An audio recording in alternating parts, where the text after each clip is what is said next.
Je tenais donc à ce qu'on se parle de façon franche, que vous compreniez ce qui se passe, là où nous sommes et vers où on pourrait aller.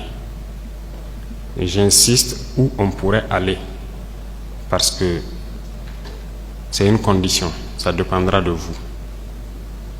Vous êtes les acteurs de la société burkinabé et je pense que l'avenir de ce pays-là est aussi entre vos mains. Donc, chacun à son niveau doit pouvoir faire un mea culpa et se demander qu'est-ce que j'apporte à cette patrie. C'est peut-être parce qu'aussi il n'y a pas eu de langage de vérité que les gens ne comprennent pas en fait ce qui se passe. Je parie que beaucoup de gens ignorent sérieusement la situation dans laquelle nous nous trouvons. Nous sommes à Ouagadougou, très souvent à Bobo-Dioulasso, dans tout cas dans les grandes villes, et la vie est tout autre. Mais hors de ces villes, vous n'imaginez même pas ce qui se passe. Est-ce que tout le monde est conscient que le territoire est presque perdu? En tant que militaires, nous reconnaissons notre responsabilité. Mais qu'est-ce qui a mené l'armée à être comme ça? C'est ça aussi la question qu'il faut se poser. Parce qu'elle a été politisée. Elle a quitté même son fondement.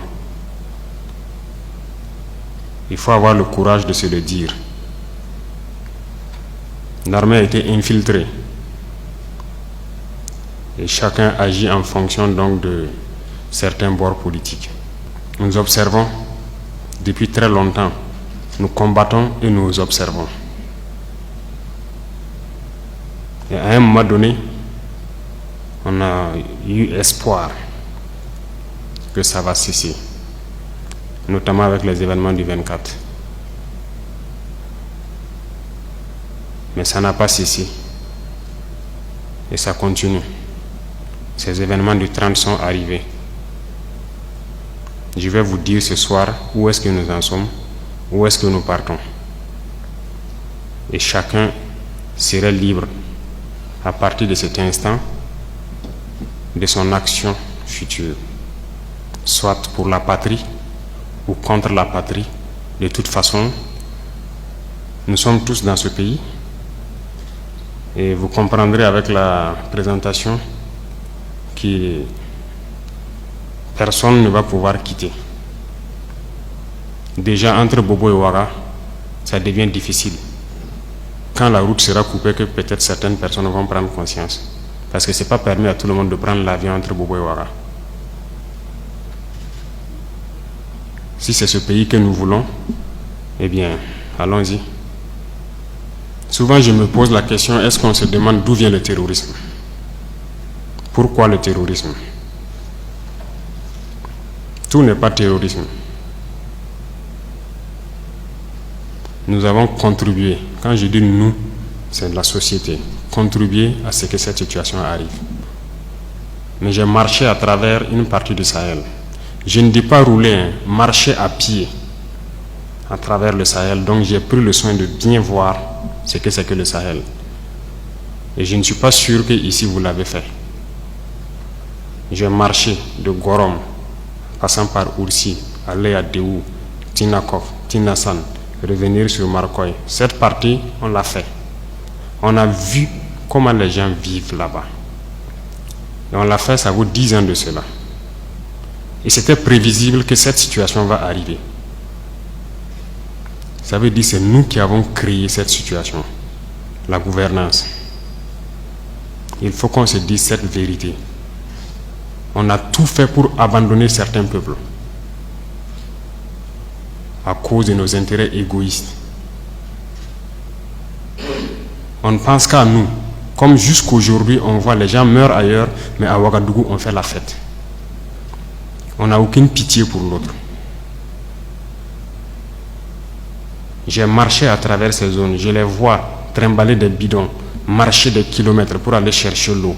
Je les ai vus en train de marcher des kilomètres pour trouver l'eau pour le bétail, et le bétail qui meurt en cours de route. Il n'y a pas de route là-bas.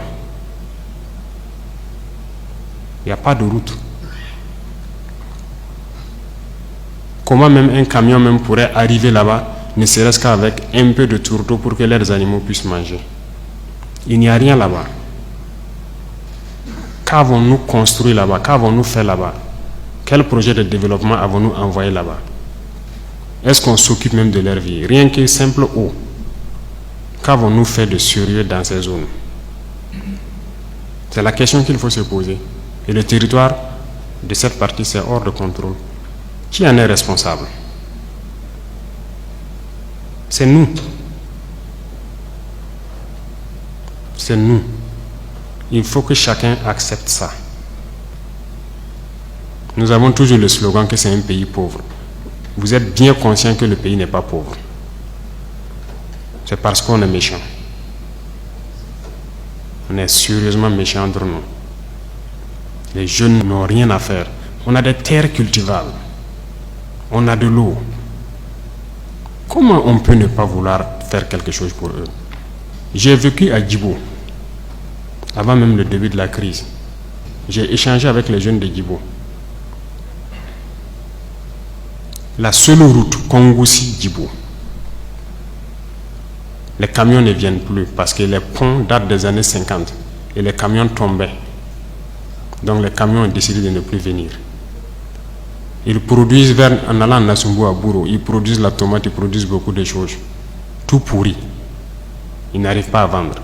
Leur marché de bétail, vous quittez Djibo jusqu'à Pétékoli, ils sont là avec leur bétail, ils n'arrivent pas à vendre.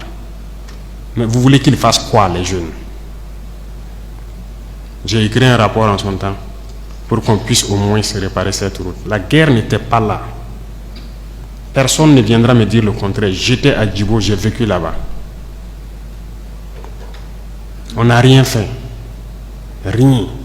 Qui en est responsable? Il faut que chacun fasse son introspection et se rende que nous sommes les coupables de cette situation. J'ai fait l'Est. Aujourd'hui, on parle de Mansilla, de Tankwalou et autres. Je vous le répète encore, qui est responsable? Quand un seul fleuve, la Sirba, empêche que quelqu'un quitte Mansilla vers l'arrière en saison pluvieuse, pendant combien d'années on n'a jamais pu faire un seul pont sur la Sirba pour les permettre de communiquer avec le Burkina? Prenez la carte, vous regardez, cette zone est encerclée par un fleuve, la Sirba. Qu'avons-nous fait? Du côté de Tankwalou, j'ai écrit encore un rapport que j'ai remis au haut-commissaire quand j'étais là-bas, pour que les gens fassent pardon pour faire ne serait-ce qu'un pont entre Tankwalou et le reste. Qu'avons-nous fait? Mais posons-nous les questions. Nous sommes responsables du malheur qui nous arrive. Si on ne change pas de manière d'être, ne croyez pas que nous allons être là encore, dans ces salles climatisées à nous regarder. Non. Non. D'autres ne peuvent pas être là à souffrir pendant que d'autres sont dans un luxe insultant. On a été prévenus.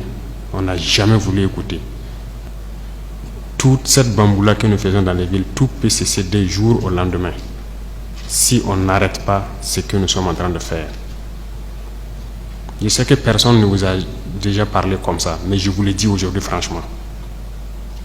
Et chacun pourra choisir ce que nous voulons du Burkina. Je ne suis pas politicien. Je n'ai pas de langue de bois. Moi, je suis un militaire. Et je préfère vous dire la vérité. Chacun est libre de prendre ou de laisser. Tout le monde roule dans sa voiture, tout le monde vit bien. On mange matin, on mange midi, on mange le soir. On fait ce que nous voulons faire. On est libre de parler, de dire ce que nous voulons. C'est la démocratie, c'est le droit, c'est tout. C'est tout ce que nous connaissons à Ouagadougou. Mais allez-y les voir. Les enfants qui ont la peau sur les os. Allez voir les vieillards qui meurent de faim. Allez voir ces femmes qui ne peuvent plus allaiter parce qu'elles n'ont plus rien dans le sein. Allez les voir.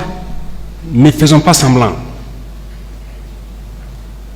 Si nos journalistes n'ont pas le courage d'aller sur le terrain et vous ramener ces genres d'images, parce qu'on veut laver l'image du Burkina, je vous dis que c'est faux, ça existe. Quand je vous parle des gens qui mangent l'herbe, celui qui veut contester, je l'amène demain à les voir. Ça continue, ça n'a même pas cessé. Parce qu'on a pu ravitailler certains villages, mais d'autres pas encore, on est toujours en route. Aucun civil ne peut daigner même soutenir aussi avec des camions pour qu'on puisse être solidaire vis-à-vis de ces populations-là. C'est quelle intégrité? C'est quoi l'intégrité? Burkina Faso, c'est quoi? C'est ça qui nous a révoltés. Et on est toujours révoltés. Tant qu'on ne va pas soigner les maux de ce pays-là, on sera toujours révoltés. Pour l'instant,